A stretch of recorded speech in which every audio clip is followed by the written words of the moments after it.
여러분 반갑습니다. 저 뒤에 우리 또 틴들하고 캠퍼스가 딱 앉아 있으니까 너무 좋네요. 여기서 다 보이네요. 너무 반갑습니다. 아, 우리 목사님하고 우리 상창이 또 상황이 또 마지막에 합류한 수용이 전화가 왔더라고요. 자기가 건강이 안 좋아갖고 휴가를 냈는데 관리를 갈까 싶다고 얘기하고. 그래서 내가 야 갔다 와 그러면 그러니까 아침에 문자 왔다. 나 간다. 야 대단하다. 그래서 하여튼 좋은 시간을 또 보내고 오실 거라고 너무 믿고요. 저는 오늘 여러분들과 말씀을 같이 나누고자 올라왔습니다. 여러분은 요즘 살아가는 게 좀 어떻습니까? 이제 저도 한 50평생을 살다 보니까 예? 반백년을 지금 살았네요, 그죠? 진짜. 우리 저기 결혼부들은 알겠지만 아이들 키우다 보니까 한 10년, 20년이 훌딱 지나간 것 같아요, 그죠?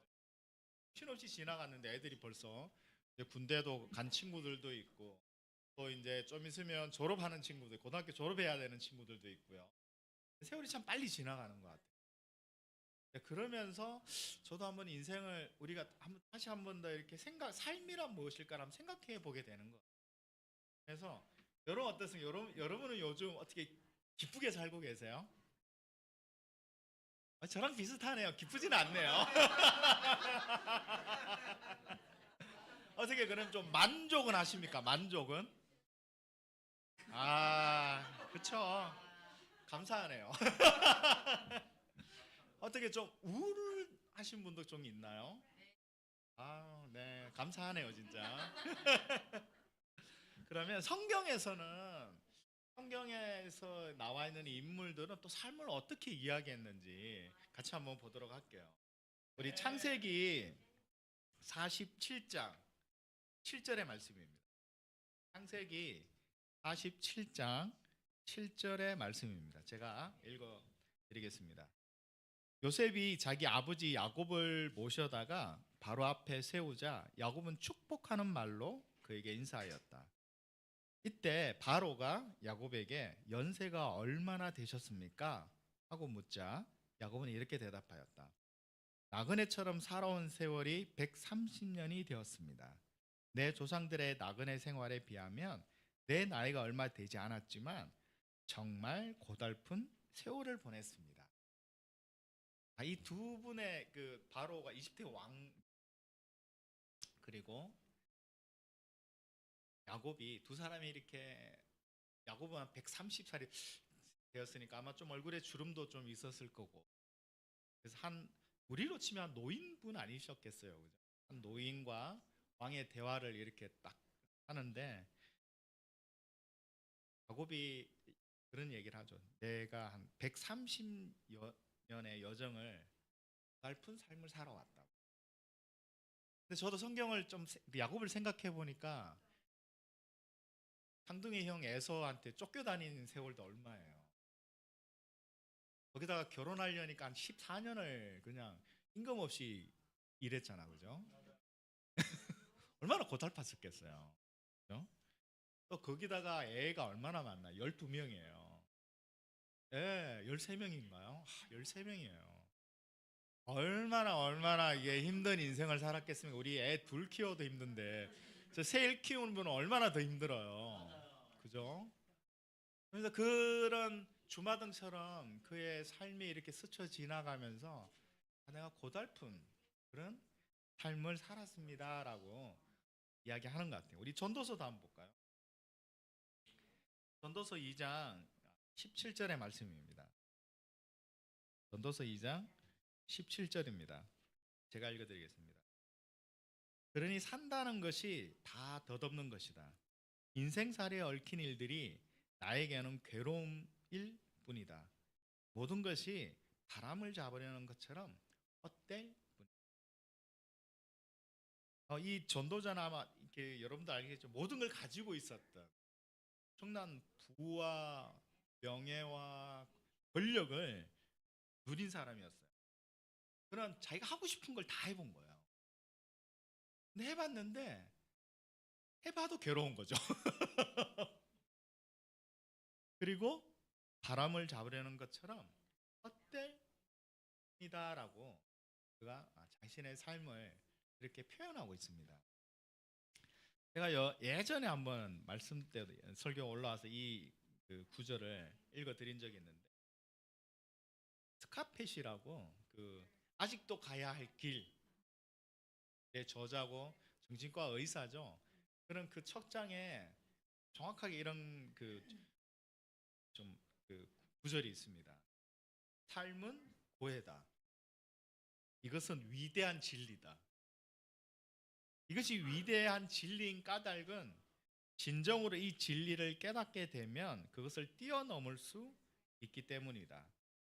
진정으로 삶이 힘들다는 것을 알게 되면, 즉 진정으로 그 사실을 이해하고 받아들이게 되면 삶은 더 이상 힘들지 않게 된다. 일단 받아들이게 되면 삶이 힘들다는 사실은 더 이상 문제가 되지 않기 때문이다. 여러분, 고해라는 뜻은 고통의 세계의 뜻으로 괴로움이 끝이 없는 인간 세상을 이루는 말이라고 하고, 이게 사전적 의미입니다. 이게 고해라는 게 의미를 담고 있습니다. 우리가 살아가는 인생의 본질이, 그러고 보면 어떤 장밋빛 인생, 그러니까 기쁨과 환희가 막 넘치고 막, 그게 아니라는 거죠.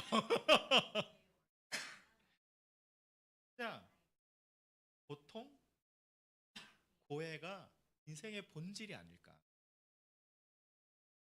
여러분, 이 부분에서 여러분 어떤 생각이 드십니까? 동의하십니까? 저도 동의를 합니다. 그래서 저는 오늘 우리의 삶이 고해, 고통이라는 사실을 놓고, 그럼 우리가 이걸 놓고, 이 사실을 놓고 우리가 우리의 삶을, 태도를 어떻게 가져가야 할지, 어떻게 바라봐야 할지를 같이 한번 생각해 보고자 합니다. 우리가 히브리서 5장 7절에서 8절 말씀입니다. 히브리서 5장 7절에서 8절 말씀. 여러분들도 여러분의 삶이 어떻게 환희에 넘치십니까?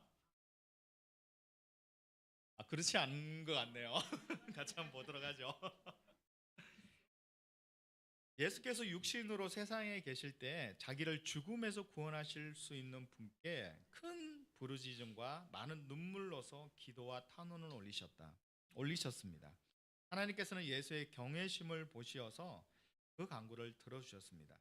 그는 아들이시지만 고난을 당하심으로써 순종을 배우셨습니다. 여러분도 우리가 복음서를 보면 예수님의 행적을 따라가다 보면요, 예수님은 항상 인간 삶의 고통의 중심에 있음을 볼 수 있어요. 예수님 주변에는 어떤 사람들이 많이 있었습니까? 병든 자요. 얼마나 고통스러워요. 내가 몸이 어디가 아프면 정말 힘든 것 같아요. 그렇지 않나요? 그리고 멸시받는 자. 우리가 조금이라도 누가 나를 깔보거나 이러면 참을 수가 없습니다, 저도. 근데 그걸 참아야 하는 사람들도 있다는 거죠. 얼마나 힘든 삶이에요. 그리고 상처받은 자. 우리 상처 자국이 많이 있지 않습니까? 여러분들 삶 속에서 사람들과의 관계나 또 여러 가지 어떤 삶을 살아가다 보면 얼마나 많은 상처 자국들이 여러분들 안에 남아 있습니까? 그리고 고통 속에 갇힌 사람들 속에서 예수님이 항상 그곳에 있어요. 그는 언제나 고통의 중심에 서 있는 것을 우리가 성경을 통해서 또 그의 삶의 어떤 여정을 따라가다 보면 그 고통의 중심으로 항상 가 계심을 우리가 볼 수가 있습니다. 그리고 그 자신도 어떻게 보면 그 고통의 중심으로 들어가셨죠. 우리 십자가의 고통은 인간이 겪는 가장 고통스러운 고통이라고 합니다. 여러분은 예수님의 삶은 항상 그런 고통에 회피하지 않고 속에 들어가셨다는 거예요. 여러분, 우리가 한번 생각해 보시면 좋을 것 같아요. 여러분 하나님께 순종하는 게 여러분 쉽습니까? 성경에서 하나님께 순종하는 삶을 살면 엄청난 축복을 주신다고 형통할 거라고 그렇게 막 얘기를 하시는데 이게 왜 이렇게 힘들죠? 제가 한번 생각해 이게 왜 이렇게 힘든지. 저는 그 물건을 이렇게 주문하면 조립을 해야 되는 물건들이 있죠. 그렇죠? 여러분 조립 이 물건들 오면 형제들 어떻게 조립하세요? 그냥 하시죠. 저도 설명서 따위는 보지 않습니다. 오기가 생기고 이게 내가 어떻게 한번 해보겠다라는 욕망에 갑자기 휩싸입니다. 조립 물품만 보면 그냥. 그래서 저는 진짜 설명서 따위는 필요가 없어요. 제가 한번 해봅니다.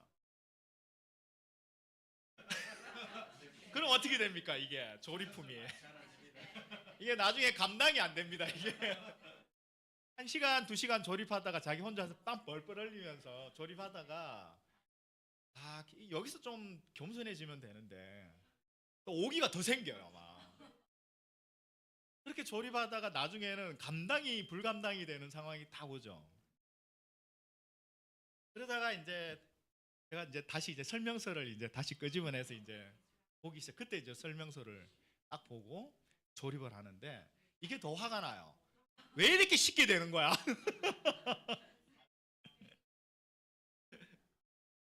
근데 저의 인생도 이거 비슷하다는 생각이 들어요. 내 생각대로, 내 의지대로, 내 방법대로 하다가 모든 것이 막 엉망이 되고 나서야 그때 겸손해지는 걸 볼 수가 있습니다. 그리고 그때 이제 하나님께 순종하러 가기 시작하죠. 그럼 참 어떨 때는 마음 하나 바꾸는 게, 생각 하나 바꾸는 게 너무너무 힘든 것 같아요. 또 그 생각 하나 바꾸는데 얼마나 많은 시간이 참 보냈습니까? 저는 그런 것 같아요. 제가 어떤 생각 하나를 고집스럽게 내가 이거야 라고 생각했던 거를 되다가 하다가 안 되니까 이게 아니구나라는 거를 깨닫는 데까지 드는 시간도 엄청 긴 것 같아요. 그래서 제가 하나 깨달았어요. 내가 고생을 해봐야 결국 알게 되는구나, 사람이. 그런 생각도 듭니다. 근데 제일 최악은 그렇게 고생 하다가도 끝까지 겸손해지지 않으면 그런 것도 제가 좀 많이 이렇게 보게 되는 것 같아요. 그만큼 저도 제 자신이 참 어리석구나, 정말 고집스럽구나 하는 그런 생각이 듭니다. 그래서 다른 거는 이게 뭔가 꼭 경험을 하지 않아도 뭔가 배울 수 있는 것들이 많은 것 같아요. 순종은요, 고생을 해서 배우는 것 같아요. 고난을 통해서 배우게 되는 것 같아요. 제가 제 인생을 쫙 돌아보면 제가 한 번에 이렇게 순종하고 한 번에 알겠습니다. 말은 그렇게 하는데요. 마음까지 그런 적은 별로 없었던 거예요. 고생하다가 어려움을 겪다가 그렇게 해서 순종을 배워왔던 것 같아요. 이렇게 생각하면 결혼 관계도 그랬던 것 같아요. 처음에 아내와의 관계에서 수많은 갈등과 싸움과 괴로운 밤을 보내고 나서야 이게 아니구나. 내가 이렇게 해서는 안 되겠구나 해서 배우게 하나님 말씀대로 이렇게 해야 되는 거구나. 여러분은 어떻습니까? 여러분 삶의 고난 앞에서 여러분 그 고난을 어떻게 바라보고 계십니까? 혹시 이건 나한테 일어나지 말아야 되는 게 지금 나한테 일어난 거 아니야? 라고 생각하지는 않습니다. 또 어떨 때는 우리에게 어려움이 왔을 때 그 고통을 또 회피하지는 않습니다. 또 이게 다른 사람 탓으로도 또 돌리진 않습니다. 어떻게 보면 고통이 있다는 건요 너무 당연한 것 같아요. 우리 삶 자체가 그냥 고통이라고 이야기하지 않습니까? 그게 너무나 당연한 거고 또 이것이 우리가 인류의 죄로 인한 당연한 결과물이 아니겠습니까? 그래서 우리가 고통을 통해서 우리는 하나님께 순종하는 것을 배우게 되는 겁니다. 여러분 진짜 순종은 제가 아무리 봐도 머리로 할 수 있는 게 아니라는 생각이 들어요. 여러분들의 삶에 고통이 있으면 하나님께 순종도 나아가는 다른 하나의 길이라는 것을 여러분들이 바라보시길 바라겠습니다. 두 번째입니다. 여러분 첫 번째 전제에 나와 있듯이 삶은 고통이다 라는 사실을 아니 다른 곳에 또 적용해 보면 이 많은 사람도 많은 사람에게 인정을 받는 사람, 잘생긴 사람도 예쁜 사람도 삶은 고통입니다. 그렇지 않아요? 근데 우리는 좀 다르게 생각할 때가 많죠. 돈이 많으면 좀 고통이 사라지고 문제가 다 해결될 거라고 생각하는 그런 생각들을 가지게 되잖아요. 또 사람들에게 많은 인정을 받고 사랑을 받는 사람은 힘들게 살지 않을 것 같은 그런 우리가 생각을 하지 않습니까? 그럼 제가 한번 물어볼게요. 그 중에 제일 잘생긴 성민아, 너 삶에 있어서 어려움이 없니? 어? 맞잖아. 잘생겼다고 해서 이렇게 삶에 문제가 없는 게 아니에요. 그렇지 않습니까? 우리 사랑을 많이 받고 있는 정민은 삶에 어려움이 없습니까?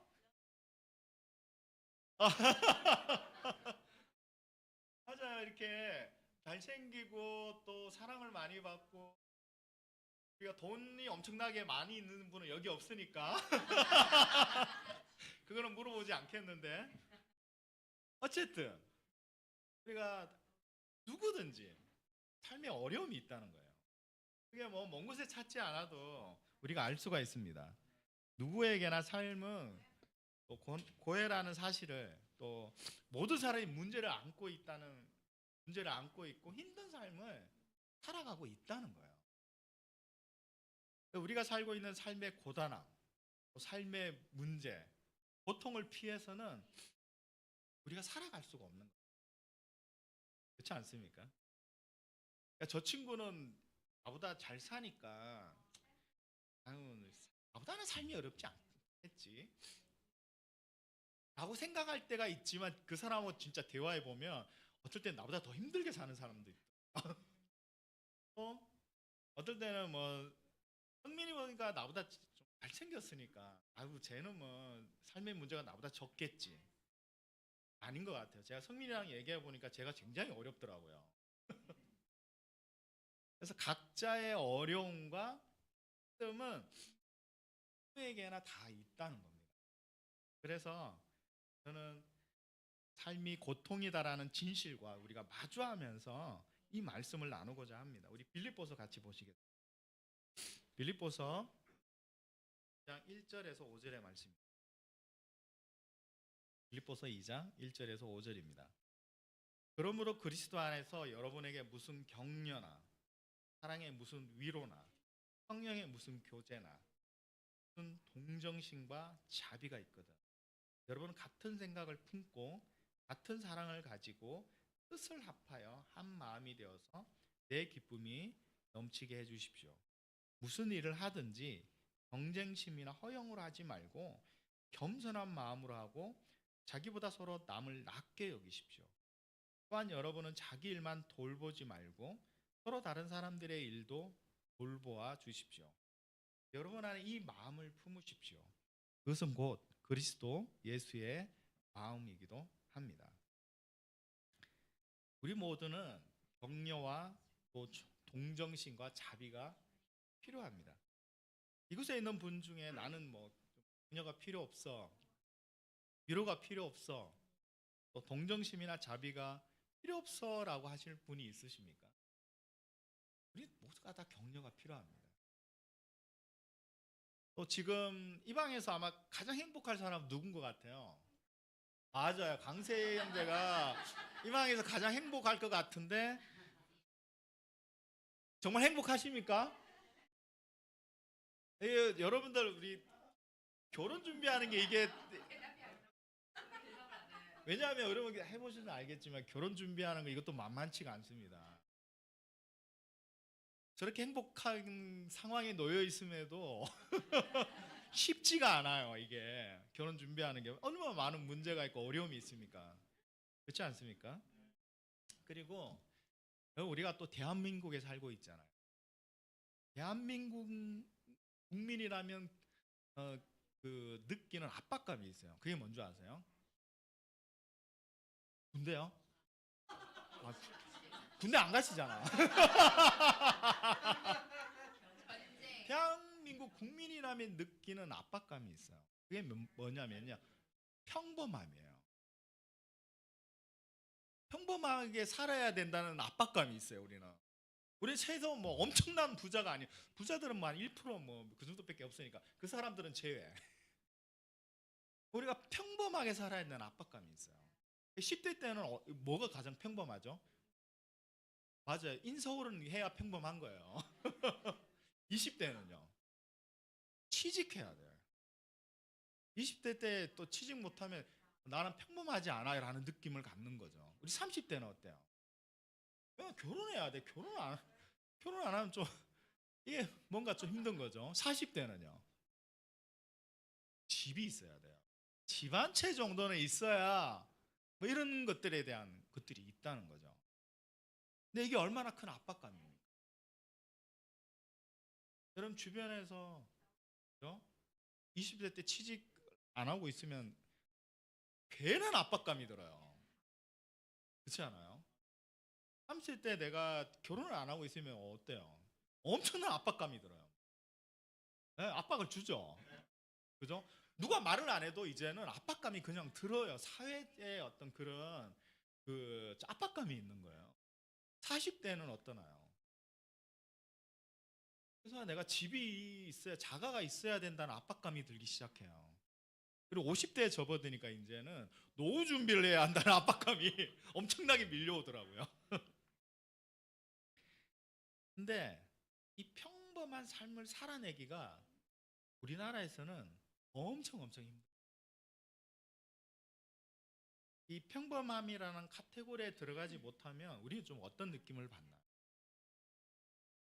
네? 맞아요. 그래서 우리나라의 언등용 외톨이가 점점 늘어나고 있다는 그런 결과들이 굉장히 지금 계속 나오고 있어요. 언등용 뭐 청소년도 있는데 요즘 언등용 중년도 있어요. 점점점 늘어나고 있대요. 근데 이게 왜 이런 현상들이 일어나면 뭐 개인의 약간의 문제도 있겠지만 사회적인 문제도 굉장히 이 안에 함께 들어가 있는 거예요. 그래서 그 언동형 그 중년을 도와주고 있는 그런 프로그래밍을 하고 계신 분이 우리나라는요 은둔형 외톨이가 되는 쾌적한 환경을 가지고 있대요. 왜냐하면 우리나라에서는 실패 세 가지인데 실패, 실수, 시도에 대한 엄청난 두려움을 가지고 있는 하더라고요. 그래서 어, 우리가 얼마나 많은 그런 압박감 속에 살아가고 있습니다. 여러분은 그런 압박감이 없으신가요? 적이라서. 근데 우리가 이런 거를 또 경쟁을 통해서 사실은 이 평범함 속에 들어가야 되는 거예요. 그래 우리가 좀 쉴 틈이 없는 거죠. 여러분들은 그 여유, 평안, 안식을 잘 하시는 분인가요? 여러분은 어떻습니까? 잘 쉬시는 스타일이신가요? 예?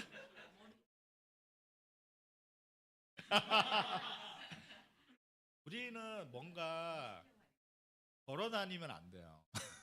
우리는 뛰어야 돼요. 그래야 내가 뭔가 하고 있는 것 같아. 그렇지 않나요? 네, 우리가 그런 세상 속에서 삶 속에서 우리가 살아가고 있다. 근데 우리가 얼마나 격려가 필요합니까? 이런 삶 속에서 저 뒤에 앉아 있는 우리 팀들도 얼마나 격려 위로가 필요합니까? 그렇죠? 우리 그들이 겪는 그런 경쟁 속에서 최소한 내가 여기까지는 가야 되는데 때로는 그게 되지 않을 때 얼마나 힘들어요. 그렇죠? 또 우리 20대에 있는 청년들이 취직을 못하는 그런 얘기를 하더라고요. 청년들이 집에서 이제 언눈 생활하고 있잖아요. 그러니까 한 그 상담자가 그런 쟤들이 지금 쉬려고 저러는 거라고. 쉬지 못하고 있는 거라고. 그러니까 얼마나 그 압박감 속에서 우리가 살아가고 있나. 그래서 우리 팀들에게 정말 많은 위로와 격려가 필요합니다. 그렇지 않나요? 우리도 서로 얼마나 위로와 격려가 필요합니까? 우리 얼마나 열심히 달려가고 있어요. 옆도 때로는 볼 시간도 없고 어떤 여유도 없을 때도 있고. 그래서 우리가 얼마나 하나님 안에서 우리가 평안과 안식과 이런 것을 누려야 되는지를 보게 되는 것 같아요. 그래서 저는 우리가 때로는 어떤 믿음을 사용할 때 우리가 때로는 이런 믿음을 저는 많이 사용했던 것 같아요. 성취해야지. 이걸 이루어내야지. 하는데 믿음을 많이 사용했던 것 같아요. 근데 요즘은 실패, 실수, 잘못에 대해서 하는 믿음이 있는지 때로는 우리가 빨리 가지 않아도 때로는 천천히 걸음을 걷는 것에 대한 믿음이 있는지 저는 요즘 그러한 곳에 우리가 다시 믿음을 가야 되지 않은지를 보게 되는 것 같습니다. 그리스도의 은혜가 왜 격려가 되고 위로가 되는지는 바로 이 은혜 안에 우리의 실패, 실수, 또 잘못, 기다림이라는 은혜 안에 있기 때문에 우리가 그리스도 안에서 평안을 가져갈 수가. 하지만 우리의 세상은 어떤가요? 그러니까 실패하는 거에 대해서, 실수하는 거에 대해서, 시도하는 것에 대해서 믿음을 심어주는 것이 아니라 두려움을 주는 세상에 우리가 살고 있습니다. 실패하면 안 되고, 실수하면 안 되고, 시도하다가 또 안 되면 어떡하지? 라는 그러한 세상에 우리가 살고 있습니다. 이런 서로 위로가 필요합니다. 우리가 살고 있는 삶에서 위로가 필요 없는 사람은 없는. 돈이 많은 사람도, 사회적 위치가 높은 사람도, 키가 많은 사람도 그 누구도 위로가 필요. 우리 모두 상처받고 어려운 삶을 살아내고 있기 때문에 우리가 서로 또 이 방 안에 있는 또 형제 자매들 안에서 우리가 서로를 바라볼 때 우리가 위로하고 서로 격려하는 것이 얼마나 필요한지를 보게 됩니다. 그것이 이 성경에 나온 말씀처럼 그리스도의 마음이라고 합니다. 여러분 오늘 저는 삶은 고해다라는 진실 앞에서 우리가 어떤 태도를 가져가야 하는지를 보았습니다. 우리 삶의 고통을 우리가 어떻게 받아들여야 할지 또 그걸 속에서 우리가 얼마나 놀라운 보물들이 있는지를 여러분들이 바라보시면서 이 말씀을 마치겠습니다.